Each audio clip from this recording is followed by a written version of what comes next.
Ассаламу алейкум. Добро пожаловать в Юрт подкаст.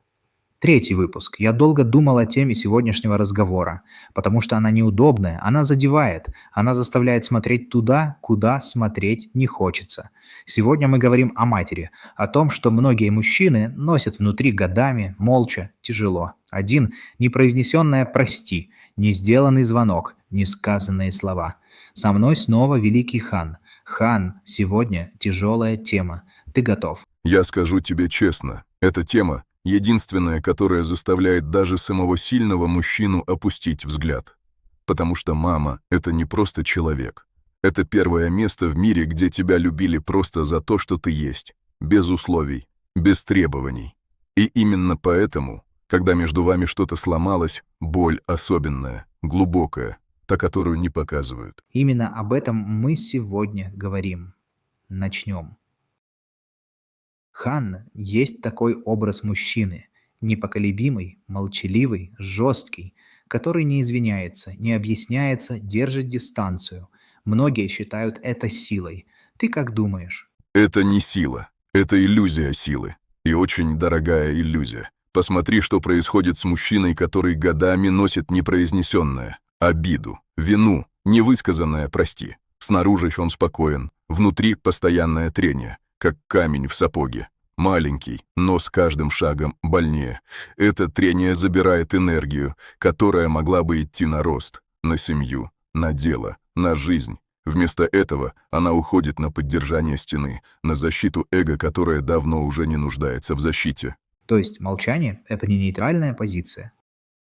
Нет, молчание — это выбор, и он имеет цену. Есть такой миф — непоколебимое эго. Мужчина, который никогда не извиняется, никогда не признает, никогда не сгибается. Но вот что происходит внутри такого человека. Он не свободен, он заперт в своей же гордости, в своих же стенах. И самое страшное, эти стены он строил сам, кирпич за кирпичом. Каждый раз, когда мог позвонить и не позвонил. Каждый раз, когда мог сказать и промолчал. Ты говоришь именно о матери или в целом? В целом. Но с матерью особенно.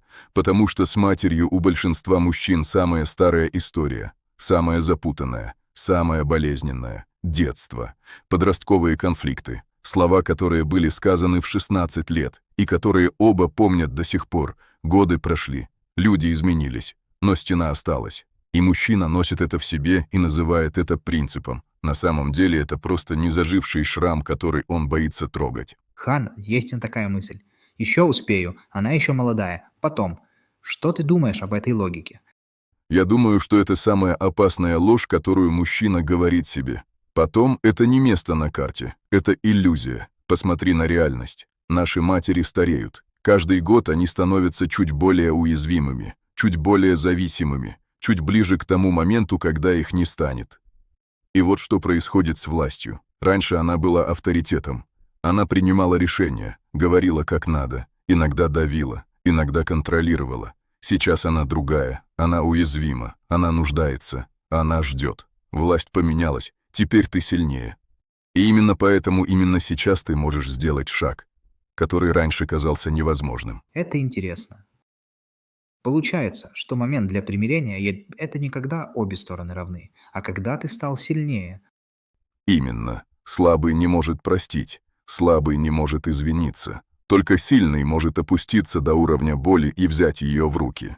И вот что важно понять. Пока ты откладываешь, ты думаешь, что ничего не меняется, что стена стоит, что время остановилось. Но время не остановилось, она меняется. Каждый день становится немного старше, немного тише, немного дальше. И однажды ты проснешься и поймешь, что окно закрылось. Не потому, что она обиделась, а потому, что ее больше нет. Что мешает сделать этот шаг? Что стоит между мужчиной и этим звонком?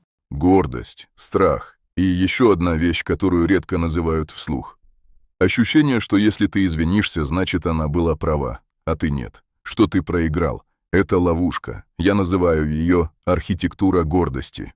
И о ней нам нужно поговорить отдельно. Архитектура гордости. Хан, что это? Это система убеждений, которую мы строим, чтобы оправдать свое молчание. Она выглядит так. Она сама виновата в том, что случилось. Я не обязан извиняться первым. Если я скажу «прости», значит, признаю ее правоту. Я уже взрослый, не буду объясняться. Каждое из этих убеждений звучит логично, звучит как принцип. Но на самом деле это просто кирпичи в стене, которые держат тебя внутри, а не снаружи. Но что, если она действительно виновата? Что, если в прошлом были реальные обиды, реальная боль?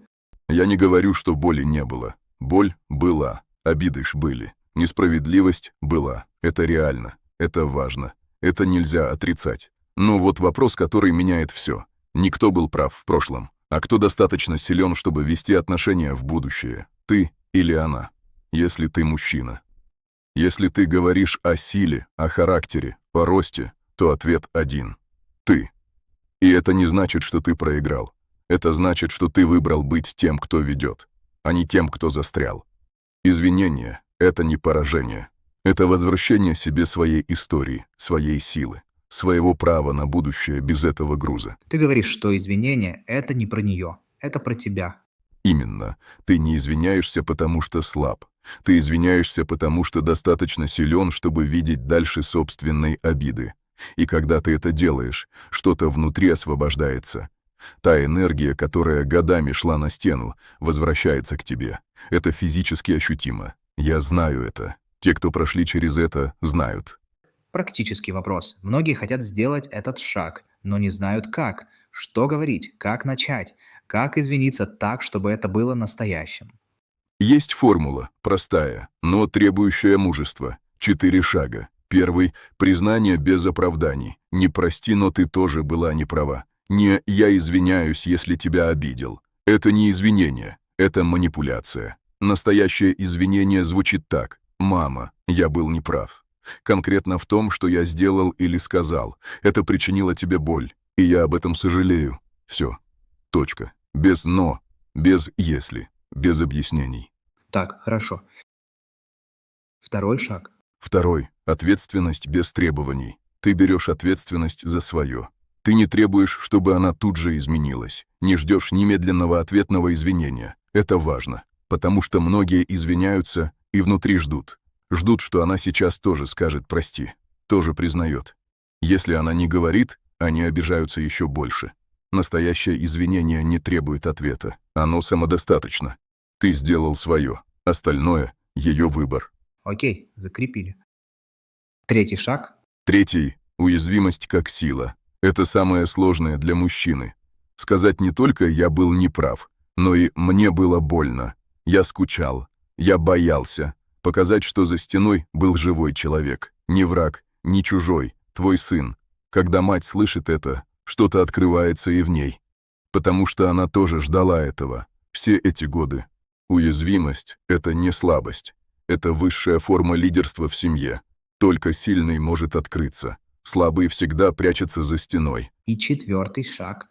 Четвертый — намерение на будущее. После того, как сказал «прости», скажи, что будет дальше. Я хочу, чтобы между нами было иначе. Я хочу быть рядом. Я хочу, чтобы ты знала, я здесь. Это переводит разговор из прошлого в будущее.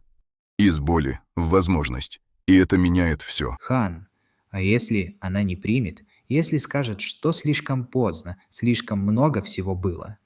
Тогда ты все равно сделал правильно. Потому что это извинение было нужно не только ей. Оно было нужно тебе. Ты снял груз. Ты сказал правду. Ты выбрал быть человеком, а не стеной. Ее реакция — это ее выбор. Твой шаг — это твой характер. И этот характер проявится везде. В работе, в дружбе, в своей семье. Потому что мужчина, который умеет извиниться перед матерью, умеет быть честным везде. Это переносится. Это становится частью того, кто ты есть. Хан, давай поговорим о том, что происходит после. Когда стена падает, что человек чувствует? Легкость. Физическую легкость. Как будто что-то с плеч упало. Что-то, что ты нес так долго, что перестал замечать его вес. И только когда оно упало, ты понял, как было тяжело. Потом свобода. Ты можешь думать о будущем без этой тени. Без этого голоса внутри, который говорит: «Ты должен был позвонить. Ты должен был сказать. Ты не сделал этого». Этот голос замолкает. Не сразу. Постепенно. Но замолкает. А что это дает детям? следующему поколению. Это самое важное. Когда ты примиряешься с матерью, ты меняешь стандарт в своей семье. Твои дети видят это. Они видят, что их отец достаточно силен, чтобы быть честным, достаточно зрелым, чтобы просить прощения, достаточно мудрым, чтобы ценить людей, пока они живы. И они запишут это глубоко, на всю жизнь. Ты разрываешь цепь. Цепь молчания, которая может идти через поколения. Отец молчал с дедом, ты молчишь с матерью, твой сын будет молчать с тобой. Или ты останавливаешь это прямо сейчас. Своим выбором это и есть настоящее наследие. Не деньги, не имущество, а новый стандарт отношений, который ты оставляешь своим детям. Хан, последний вопрос, самый прямой. Есть мужчина, который сейчас слушает нас, и внутри у него что-то сжалось, потому что он знает, есть звонок, который нужно сделать, есть слова, которые нужно сказать. Что ты скажешь ему прямо сейчас? Я скажу ему одно. То, что ты чувствуешь прямо сейчас, это не слабость. Это зов. Зов вернуться. К человеку, который дал тебе жизнь. К первому месту, где тебя любили. Ты не должен быть идеальным. Ты не должен найти правильные слова. Ты не должен ждать нужного момента. Просто позвони. Просто скажи: «Мама, мне нужно тебе кое-что сказать. Прости меня». 3 слова, которые могут вернуть годы, которые могут открыть то, что казалось закрытым навсегда. И последнее. Зрелость мужчины измеряется не деньгами, не статусом, не силой. Она измеряется способностью посмотреть на человека, которого любишь, и сказать правду.